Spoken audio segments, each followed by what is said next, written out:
Hello and welcome to a Remnant 2 build video. I'm going to show you guys my status effect build today. It's pretty fun. Man, all the things that I generally try, going to be pretty fun. This one's pretty solid because you can throw a bunch of status effects on the guys. That's the whole name of the game. Put a lot of things on the enemy and then watch it tick their health away. Just like chunk them down. It's pretty nice. It's satisfying in a way. And in addition, you can put them on the enemy, stop shooting them, focus on defense, and still be doing damage to them. In addition to that, it's just a different way of playing for me. It does pretty good single target damage wise. There's a nice bit of burst. It works fairly well against bosses. Your durability is going to be whatever your durability is, and really the thing with this one, there's a lot of flexibility in it. There's a lot of options in what you want to use because at the end of the day, it's all about putting on different status effects in whatever way you choose to do that. Now, I'm going to be playing on Apocalypse as well, so you'll be able to see me do things there, and just know that if you aren't playing at that difficulty, if you're playing on Survivor, Nightmare, or Veteran, whatever it happens to be, if you're playing at the lower one, it's going to work better for you, and that's great. Like, you play at whatever difficulty you're doing, know that you're going to see better effects at the different difficulties. Now, like always, as we kind of go through the build, there's going to be some things that I am saying I'm using that maybe you don't have, and that's okay. There's a lot of flexibility. Feel free to plug in a variety of different things to achieve the goal of the build, which is apply a lot of status effects to the enemy. There are a few key pieces that I think are pretty important to make it work, but even then, there's a bit of options. So let's go ahead and get into it. We're going to start from the top this time with our archetypes. I'm running the handler as my primary because I want the dog. The dog applies bleeding to the enemies. It's just another source of a negative status effect to the enemy, and it's just kind of fun to run the dog. You can do pretty good things with it if you're good about using it, which I have not been good about it. Send in the dog first, draws aggro, so it's safer for you to actually engage the enemy. My secondary, I have the Challenger on right now. This is not the best choice to make. Let me put that out there right now. And just like anything you're going to see in pretty much any of my videos, I'm not always making the most optimal choices. I'm not trying to make the top 1% build. This is me messing around, having fun, and trying to have a good time, right? Challenger, I was choosing it because I was trying to focus pretty hard into doing melee damage at first, and so I just still had the Challenger on.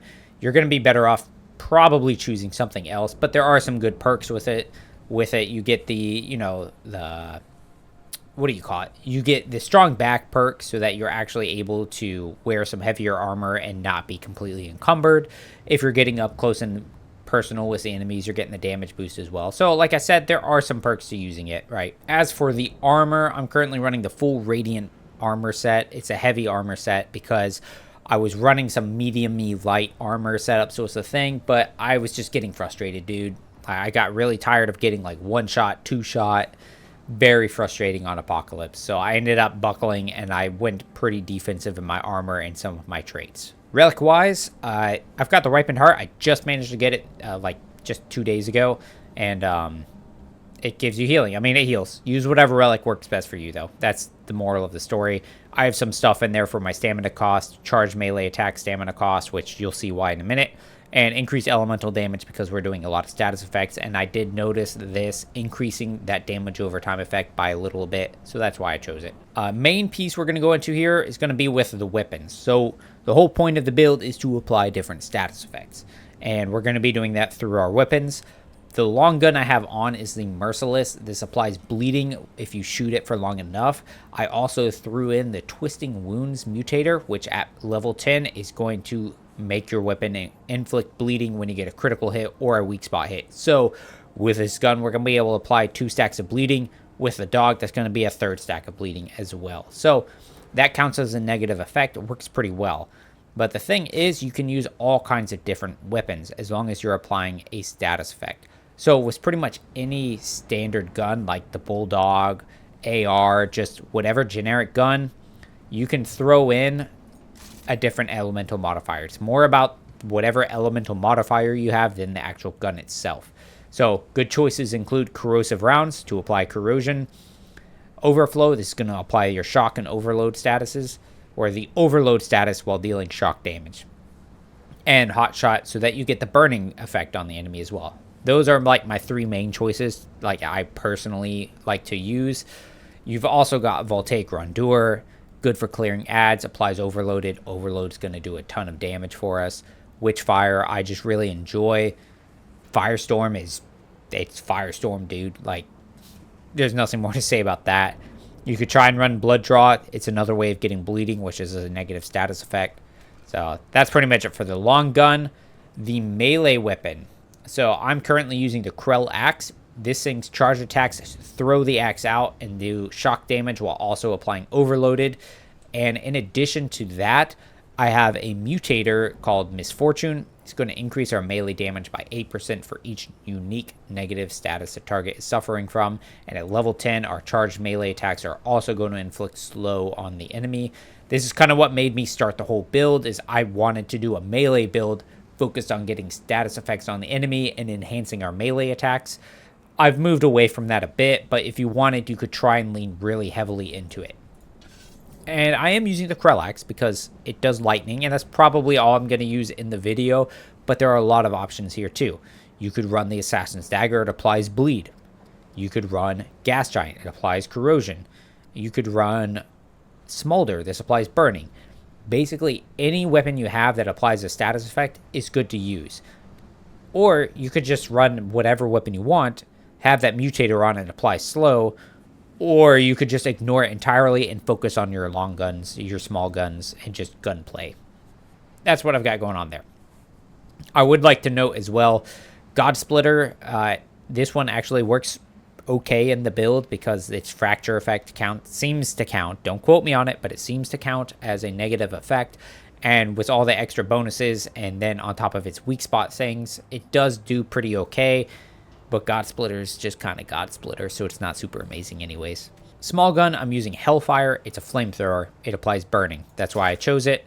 You could also run Nebula. It applies corrosion. You could also run Enigma. It does lightning. Those are my three main choices I would suggest because they naturally just do a status effect on your enemies. But if you don't have any of those, or you're trying to fill some specific niche for your other guns, you could run like Bolt Driver and throw a hot shot on it.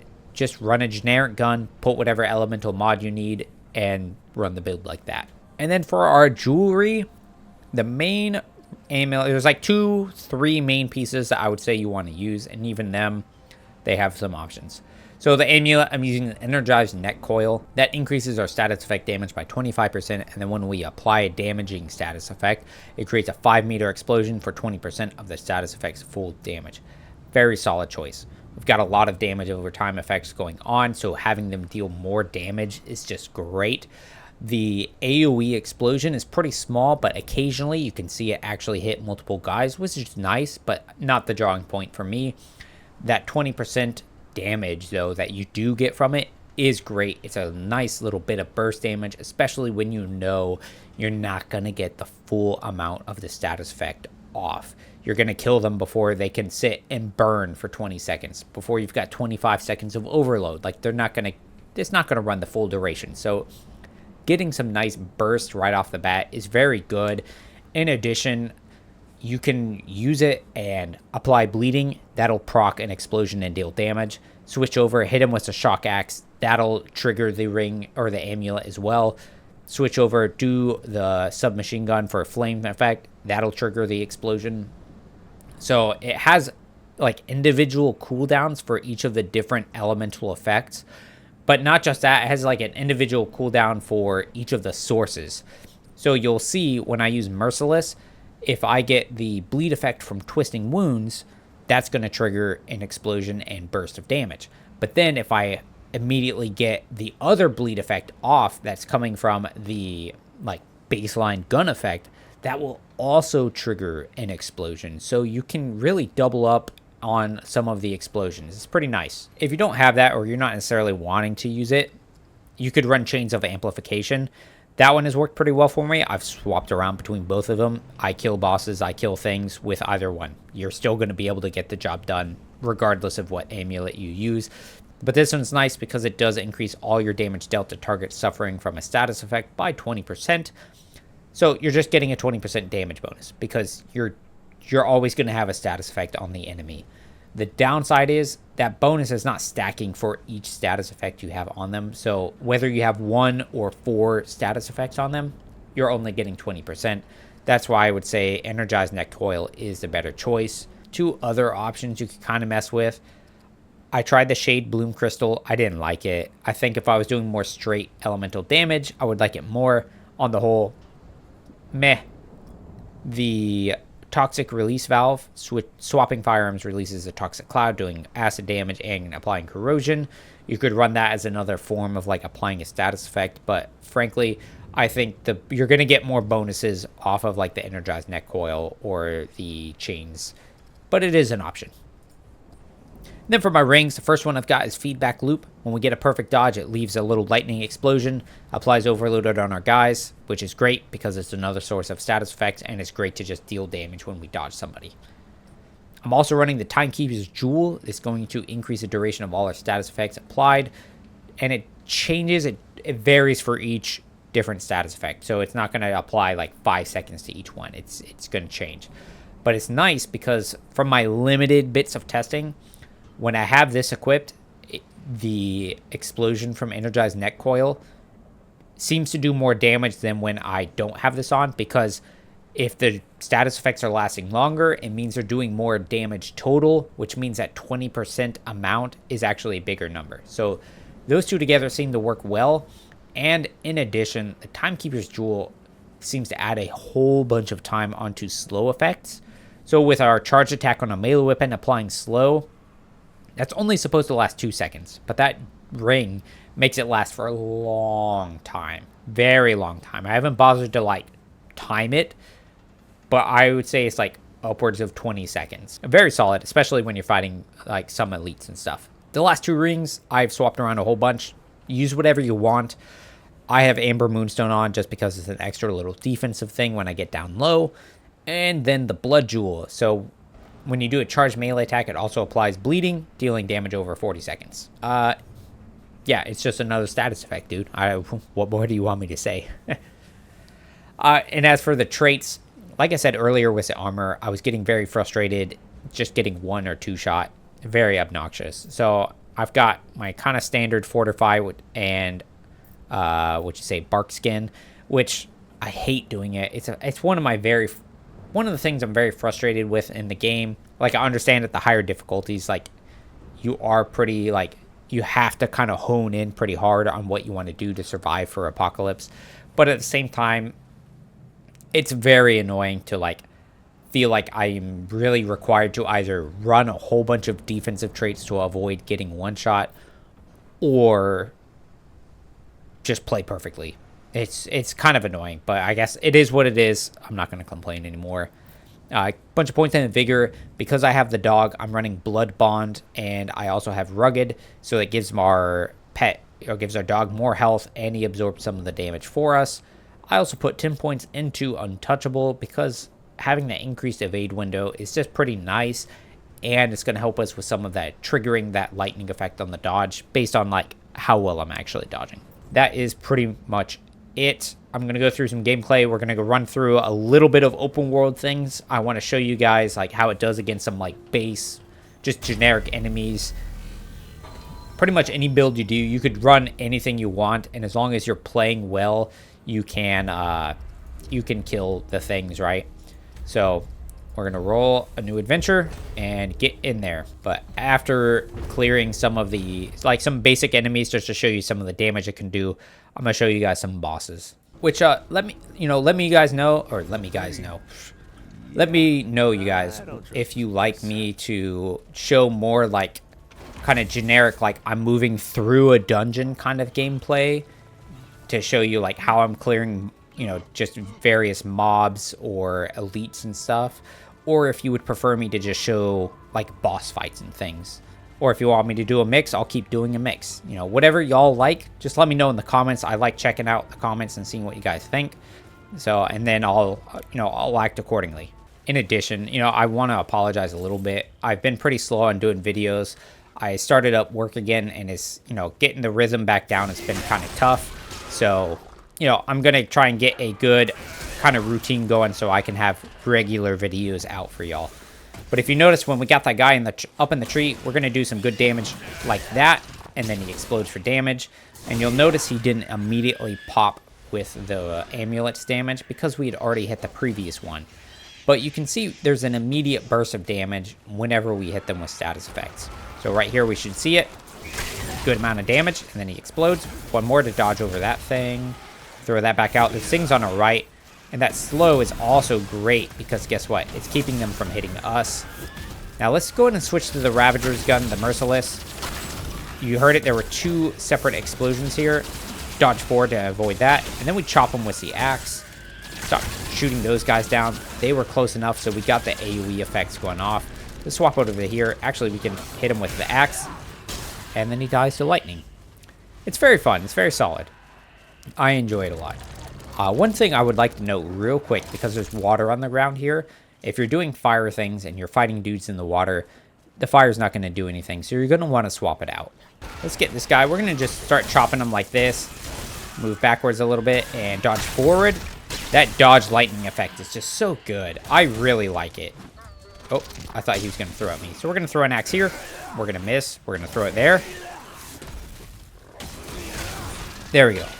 You'd think I'd had more than like 1 beer so far. Dodge over that. And throw it out. Good lord. There's fire. I promise that I'm decent at the game.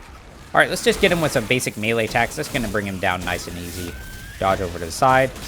And that's a thing when you're fighting a lot of like basic enemies. Like, I'm trying to do a bunch of like crazy things, applying different like status effects and the like, but frankly, you don't have to like overthink it. Just keep it simple and you're going to kill the little guys, right? Like, we can just go at this dude like this. Roll forward and then chop him there and finish him off, maybe. So most of the basic enemies, it kind of doesn't matter what kind of build that you're running. As long as you just focus on good positioning, good gunplay, good melee play, whatever you're doing, you'll be all right. You can do anything. And I would like to note there, in that little fight, right, we hit the elite archer guy a few times, and then we switched off of him, and the dog stuck to him while we focused in on getting rid of those other, like, viney guys. He died because, like, 1, the dog was on him, so he was dealing more damage, and then 2, the status effects. That's what's really nice about this build. You apply a bunch of status effects. The amulet increases the damage that it's doing. So next thing you know, they're going to die when you can focus on doing good defensive plays or just focus on the other ads that are around you. It's a nice aspect of the build. So I think that's kind of the idea I wanted to show you when clearing out these extra little guys. Let me go ahead and get into a dungeon and try and get you like a boss or maybe 2 boss fights and show you how it does there. Alright, so we're at the end of Kayula's Rest. We're going to fight the boss here, and like I mentioned earlier, if you're in a water spot, you don't want to use fire. So I've switched off of the fire submachine gun, whatever you want to call it, flamethrower, and I have Nebula on now, so it's going to do corrosive damage. The Nano Swarm mod on it is pretty solid as well, and then everything else is pretty much the same. Works out pretty well. Let's go ahead and do it. Bad thing is, I'm not sure if I'll actually make it. I've used a lot of relics going through this dungeon, actually. So we'll see how I actually do it. The ad phase will be a little interesting, I think. It might be okay. Sometimes it's a little sketchy for me. But on the whole, I do enjoy this fight. So let's try and do a good job. Let's watch it there. Throws one there. Pop. Ooh, it was way too early, but we slowed him down, so it actually worked out pretty okay. I don't know why I threw it there. He's going to do a little tentacle attack. Now, the bad thing with the slow effects is, sometimes the, like, changed, movements of the enemies really mess up my dodges. So, and one more. There we go. Now, like I said, we're going to want to try and keep all the status effects on the enemies. And then look at how quickly her health is just chunking down. 4 stacks of bleed, corrosion, lightning. It's good. It's really nice. And if we could try and get some fire on there as well. Obviously, it's not going to work because she's in the water, but that's okay. Let's go ahead and activate our Nano Swarm again. Good thing with the build, we do actually generate a pretty good amount of mod power because we're doing so much general damage, like damage over time and stuff, that we generally don't have any issues like getting it all worked up. Let's get a charge attack in there, dodge forward to avoid some of those, and just start doing some auto attacks. And look how quickly we're starting to chunk her down. Dodge back, roll into it, and then get a charge attack in, chop. Let's go ahead and get some more bleed, roll to the side to avoid it. We got to reload. Doggle stick to her. We're going to dodge into the wave, just like this, and then start getting more stacks of bleed. There should be 4 now. Around this, go over to this one, activate the nano swarm, and get that corrosive on her, followed by a charge attack. Bam. She's going to dip away, but that's okay. We're not going to have any issues on the ad phase. Dodging over that. Get some of it built on that one. Swap back over to the Merciless. Let's get some bleed and range damage on them. But we got to heal up because we want to make sure we're doing okay. Dodge over that one. Get that. Now, a good thing, too, is running the Handler as our primary. Dog's going to pick us up. If we start making a lot of mistakes, he can cover us. He's going to get us like back on our feet as long as we have a relic charge and the ability is not on cooldown. Get him right there. We're going to move some distance. It wasn't enough distance because of the water. Maybe it was just me. Who knows? He's taking aggro, so now we're in a good spot where we can just throw a couple things. We want to reload our gun now before Keula actually comes back. Make sure we're good to go. And there she is. Get ready to dodge around that thing. It got the lightning effect on her, which is great. Dodging again. Let's get more stacks of bleeding on her. That was really annoying. But look, all the time we're like standing up, we're doing damage to her. And then when we dodge, we're doing damage to her. The build just constantly puts out damage. It's really nice. I read her different affixes that she had on her, but I don't actually remember what they were. So I don't know, maybe, you know, depending on the different things that are in the enemy, it's going to make the build perform worse or better. If they've got some kind of elemental resist, it's probably going to make it worse because they're not going to take as much damage from those different status effects. If they have some kind of like healing a thing, really like regeneration with bleeding effect, it really mitigates any healing that they could do. So those aren't so bad. It can still be pretty annoying though. Thick skin is always annoying, and just hardy in general, just giving him more health is pretty obnoxious. But I mean, yeah, man, that's the build. I normally might show you another build, but like I said, starting work and stuff, I've had a hard time with some of my schedule and, you know, taking time to do stuff. But I'll try and get on a good routine and get you guys some more like kind of consistent things, you know. But that's the build. I hope you guys enjoyed it, and, you know, try it out for yourself, do some things, and have fun with it, you know. I appreciate you guys watching. I always appreciate you guys checking it out, and as always, take care.